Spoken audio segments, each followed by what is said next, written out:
हे दुर्गा माता, आपसे हाथ जोड़कर निवेदन है कि आपके इस वीडियो को जो भी लाइक और चैनल को सब्सक्राइब करे उसके जीवन में कभी दुख दर्द मत आने देना। दोस्तों, हमारे हिंदू धर्म में देवी माता रानी के अनेक स्वरूप कहे गए हैं, जिसमें वृक्षों को भीमा देवी के स्वरूप कहा जाता है। तो आज मैं आप लोगों को ऐसे वृक्षों के बारे में बताऊंगा जिनको नवरात्रि में छूना बेहद शुभकारी बताया गया है। नवरात्रि में इनको छूने से शत्रु दोष, कर्ज दोष, गरीबी दोष सब समाप्त होते।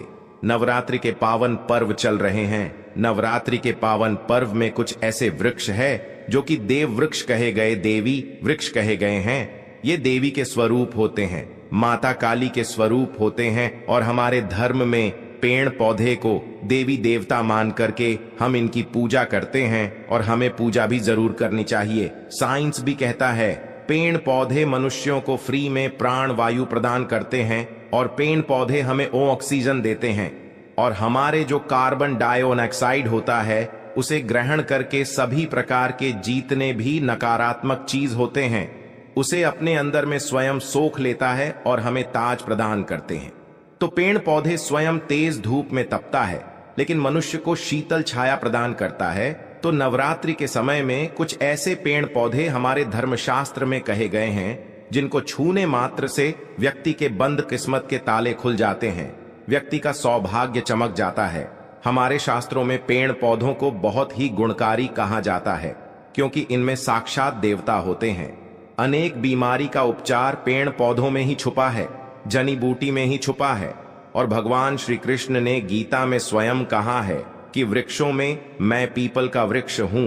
पीपल के वृक्ष को वृक्षों का राजा कहा जाता है। इसीलिए कृष्ण भगवान ने कहा पत्ता पत्ता मैं ही हूं, क्योंकि पीपल वृक्ष की जो आयु होती है सबसे ज्यादा होती है, सबसे अत्यधिक होती है।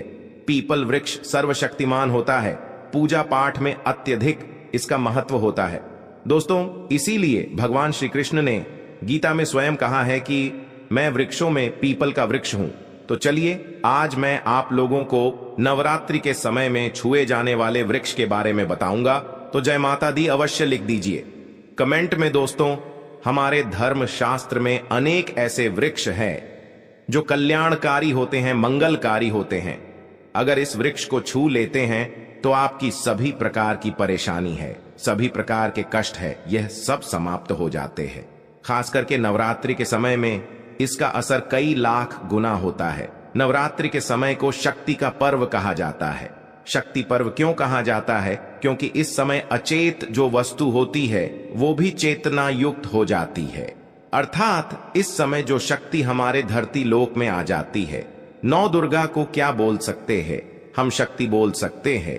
तो माता रानी इस धरा पर आती है, इस पृथ्वी लोक पर आती है, तो जीतने भी पेड़ पौधे हैं, जीव जंतु है, चल अचल सभी प्रकार के जो वस्तु है ये सब में प्राणा जाते हैं, न सब में शक्ति निहित हो जाती है, जागृत हो जाती है।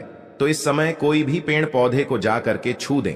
खास करके देवी स्वरूप कहे गए जो पेड़ पौधे होते हैं, जा करके आप इसे छू करके आते हैं तो आपके जीवन की परेशानी है, दुख है, तकलीफ है, कष्ट है, रोग है, बीमारी है, कलह है, जीवन में चल रही बहुत बड़ी समस्या है, सब समस्या समाप्त हो जाती है।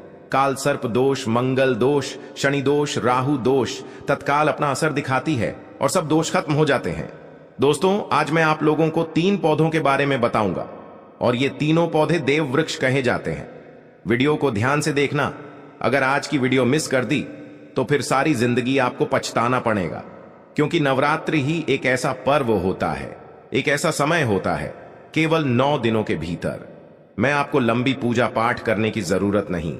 पति केवल 9 दिनों के भीतर में ही आप अपनी समस्या को, आप अपनी गरीबी को स्वयं अपनी आंखों से समाप्त होते हुए देख सकते हैं। मैं जिस वृक्ष के बारे में बता रहा हूं, यह सारे वृक्ष आपको अपने घरों के आसपास में बहुत ही आसानी से मिल जाएंगे। दोस्तों, वीडियो में आगे बढ़ने से पहले, जानकारी बताने से पहले, अभी तक कमेंट बॉक्स में जय माता दी नहीं लिखे हैं तो जय माता दी जरूर लिखना। जब आप हमारे कमेंट बॉक्स में जय माता दी लिखते हैं तो हमें काफी हर्ष होता है, काफी उल्लास होता है। आप हमारी वीडियो को लाइक करते हैं तो हमारा मनोबल बढ़ता है, और आप सभी लोगों के लिए इस प्रकार ज्ञान भरी जो अच्छी अच्छी जानकारी होती है आप सभी लोगों के लिए ले करके आते हैं। तो अगर आप इस प्रकार की जानकारी में इंटरेस्ट रखते हैं, इस चैनल को अगर सपोर्ट करना चाहते हैं, तो आप हमारे चैनल को सब्सक्राइब कर हमारा सपोर्ट जरूर करें। दोस्तों, मेरे जो उपाय होते हैं आप लोगों को मैं सरल से सरल आसान उपाय बताता हूं, जो भी हमारे गुरुदेव ने हमें सिखाया है। जो उपाय बहुत ही सरल होते हैं, बहुत ही आसान होते हैं और यह राम बाण की तरह काम करते हैं। जिस प्रकार प्रभु राम के जो बाण होते हैं छुंग होते हैं, उसी प्रकार मेरे वीडियो में बताए गए जो उपाय होते हैं अचूक होते हैं, कभी भी प्रभावहीन नहीं होते हैं। तो वीडियो को ध्यान से देखना। कौन से ऐसे 3 वृक्ष हैं जिसे हमें छू करके नवरात्रि के समय में जरूर आना चाहिए। एक खास बात सभी दर्शकों को बताना चाहूंगा, नवरात्रि के समय में जितना ज्यादा हो सके देव वृक्ष की पूजा जरूर करना। दोस्तों, देव वृक्ष में कई प्रकार के वृक्ष होते हैं। चलिए मैं आप लोगों को बताना चाहूंगा कौन से वृक्ष को छूने से हमारी गरीबी मिटती है। पहला जो वृक्ष है बेल का वृक्ष, जो बेल का वृक्ष है, यह वृक्ष माता पार्वती के पसीने से उत्पन्न हुआ है। स्कंद पुराण के अनुसार जो माता पार्वती हैं यह देवी स्वरूप कही गई हैं, अर्थात ये नव दुर्गा के स्वरूप कही गई है। तो स्कंद पुराण की कथा में कहा गया है जो बेल का वृक्ष है माता पार्वती के पसीने से उत्पन्न हुआ है। इसकी डाली में पार्वती, जड़ में ब्रह्म, तने में विष्णु एवं समस्त जो हिस्से हैं उसमें भगवान शंकर जी बसते हैं। संध्या काल में शिव मंदिर के समीप या नौ दुर्गा मंदिर के समीप जो बेल के वृक्ष हैं, इसके नीचे में घी का दीपक जलाने से व्यक्ति धनवान, गुणवान एवं पराक्रमी बनता है। व्यक्ति के सभी प्रकार के मनोरथ की पूर्ति होती है। हमारे धर्मशास्त्र यह भी कहते हैं नवरात्रि के समय में अगर कोई भी व्यक्ति, जी हां, नवरात्रि के समय में अगर कोई भी व्यक्ति बेल के वृक्ष को माता नौ दुर्गा का ध्यान करते हुए 7 बार छू करके आ जाते हैं, तो ऐसे व्यक्ति की तत्काल अगर उपवास व्रत रखा है, ध्यान से सुनिएगा, जो लोग उपवास व्रत रखे हैं ऐसे व्यक्ति की थकान, सुस्ती तत्काल चली जाती है। ध्यान से सुनिए, जो व्यक्ति उपवास रखे हैं, व्रत रखे हैं, ऐसे व्यक्ति को नवरात्रि के समय में जितना ज्यादा हो सके संध्या काल में बेल के वृक्ष को जरूर छूना चाहिए। केवल आप ज्यादा नहीं छू सकते तो 7 बार छू करके जरूर आ जाना और बेल वृक्ष के नीचे में घी का दीपक जरूर जला देना। दोस्तों, घी का दीपक जलाते हैं तो इसके क्या फायदे मिलते हैं ये भी इस वीडियो में बताऊंगा। मैं सारी जानकारी इस वीडियो में विस्तार से बता रहा हूं, इसलिए आज की वीडियो थोड़ी बड़ी बन सकती है। हो सकता है 15 मिनट की वीडियो बन जाए, लेकिन अपना पूरा समय जरूर देना, क्योंकि जब हम उपवास व्रत रखते हैं तो हमारे शरीर में काफी थकान आ जाती है, हमारे शरीर में ऊर्जा की कमी होने लगती है। हालांकि हमें अध्यात्म ऊर्जा प्राप्त होती है, लेकिन हमारे शरीर में ऊर्जा की कमी होने लगती है। भोजन न करने के कारण हमारे शरीर में ऊर्जा की कमी होती है और इस ऊर्जा को बरकरार रखने के लिए, इस ऊर्जा को प्राप्त करने के लिए हमें बेल वृक्ष को छूना चाहिए। दोस्तों, अनेक संत महात्माओं ने बेल वृक्ष के पत्ते को खाकर के तपस्या की है एवं कई प्रकार की सिद्धियां हासिल की हैं। धर्मशास्त्र कहते हैं अगर नवरात्रि के समय में बेल के पत्ते खाए जाएं तो जो व्यक्ति लंबे समय से जो मंत्र के जाप कर रहे हैं, सिद्धि प्राप्त नहीं हो पा रही है, फिर कुछ आप ऐसी सिद्धि को प्राप्त कर सकते हैं जो सिद्धि आपको काफी लंबे समय से प्राप्त बेल के पत्ते खाने से वह सिद्धि जल्दी प्राप्त होती है। इसके नीचे घी का दीपक जलाने से हमें सिद्धि की प्राप्ति होती है। सिद्धि का मतलब होता है कार्य में सफलता। तो जो लंबे समय से आपके कार्य नहीं हो पा रहे हैं, उस कार्य में नवरात्रि के समय में जितने भी दिन हो सके आप जो है, जब भी आपको समय मिले तो शाम के समय में घी का दीपक जरूर जला देना। और अगर कोई भी व्यक्ति नवरात्रि के समय में, ध्यान से सुनिए, अगर कोई भी व्यक्ति नवरात्रि के समय में अगर बेल वृक्ष की जड़ में दूध चढ़ाते हैं, वो सभी प्रकार के व्याधि दूर होती है। अगर सिंदूर युक्त गंगा जल चढ़ाते हैं तो व्यक्ति की गरीबी मिटती है। अगर तेल चढ़ाते हैं बेल वृक्ष के जड़ में तो सौभाग्य की प्राप्ति होती है। और अगर बेल के तीनों पत्तों में, दोस्तों ध्यान से सुनिए, त्रिदेवी कही गई है, जैसे कि महाकाली, महालक्ष्मी, महासरस्वती, तो अगर बेल के जो 3 पत्ते हैं महालक्ष्मी, महाकाली, महासरस्वती के स्वरूप कहे गए हैं, तो बेल के अगर तीनों पत्तों में ओम, दूसरे पत्ते में हरिओम को सिंदूर से लिख करके चढ़ाना होता है, सिंदूर से लिख करके चढ़ाया जाए तो तत्काल उसी समय मनोकामना की पूर्ति होती है, कार्य में सफलता मिलती है। कोई लंबे समय से आपकी मनोकामना हो, आप चाहते हैं वह मनोकामना पूर्ण हो जाए, तो यह उपाय अवश्य करिएगा दोस्तों। इसकी जड़ में ध्यान से सुनिए। नवरात्रि के समय में इसकी जड़ में अगर तांबे की कोई भी रिंग होती है, जिसे हम एक प्रकार के तांबे की जो धातु है ये मंगल से जुड़ी हुई होती है, तो अगर नवरात्रि के समय में इसकी जड़ में तांबे की जो रिंग होती है, अंगूठी होती है, अगर आप 4 अंगुल खंड करके दबा करके आ जाते हैं, नवरात्रि भर इसे दबे रहने देना है। इसके बाद अगर आप पहन लेते हैं तो वह जागृत हो जाती है, क्योंकि जो बेल के वृक्ष हैं स्वयं जागृत कहे गए हैं और नवरात्रि के समय में इसकी जो आवरा होती है, इसकी जो ऊर्जा होती है अत्यधिक बढ़ जाती है।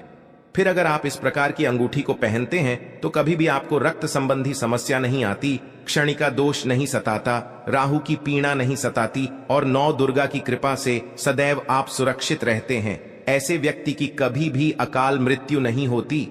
दोस्तों, मैं दूसरे पौधे के बारे में जो बता रहा हूं वह पौधा भी जान लीजिए। मैं जो दूसरे पौधे के बारे में बता रहा हूं यह शमी का वृक्ष है। शमी के वृक्ष को जगदम्बा के स्वरूप कहा गया है। जो शमी के वृक्ष हैं यह स्वयं जगदम्बा के स्वरूप है।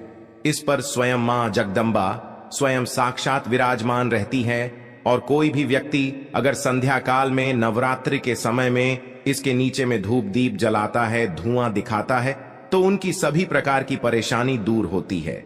धर्मशास्त्र कहते हैं अगर कोई भी व्यक्ति नवरात्रि के पूरे समय में हो सके, अगर आप एक दिन भी करना चाहते हैं तो आप ये उपाय एक दिन भी कर सकते हैं, पंचमी या सप्तमी के दिन कर सकते हैं। तो हमारे धर्मशास्त्र में कहा गया है अगर नवरात्रि के समय में लाल चूनी अगर कोई भी व्यक्ति मनोकामना बोलते हुए शमी के वृक्ष में बांधे तो वह मनोकामना की पूर्ति होती है।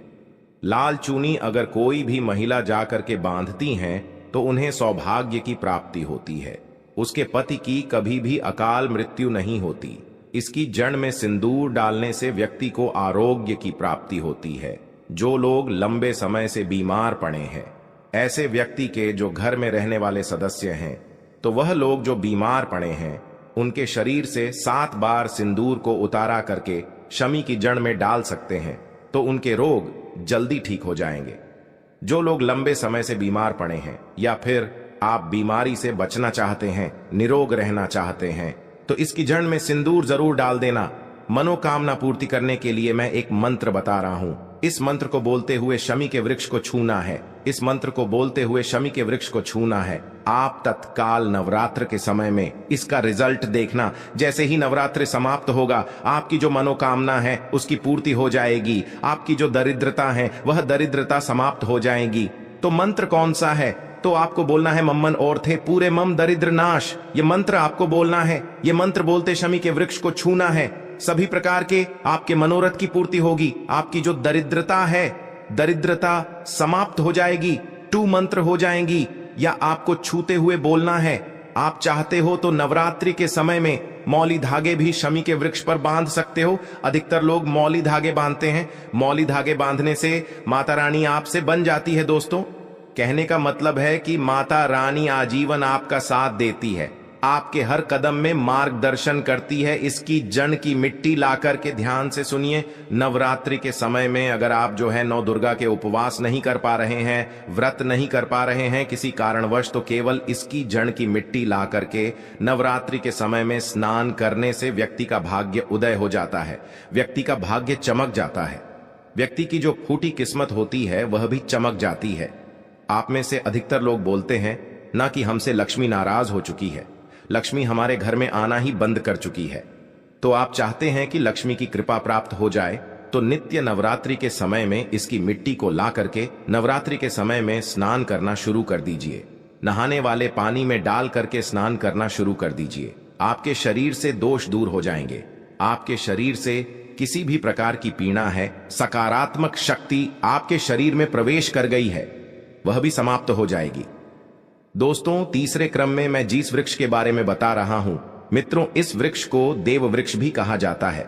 जो तीसरा वृक्ष है वह है पारिजात का वृक्ष। पारिजात का वृक्ष समुद्र मंथन से उत्पन्न हुआ था और यह देवराज इंद्र के नंदन वन में स्थापित किया गया था। पारिजात वृक्ष भगवान कृष्ण ने मानव जन कल्याण के लिए धरती लोक पर लाए थे। जो पारिजात का वृक्ष है, इसे भी लक्ष्मी का स्वरूप कहा गया है, क्योंकि माता लक्ष्मी भी समुद्र से उत्पन्न हुई है और पारिजात के वृक्ष भी समुद्र से उत्पन्न हुआ। इस नाते ये माता लक्ष्मी की बहन कही जाती है।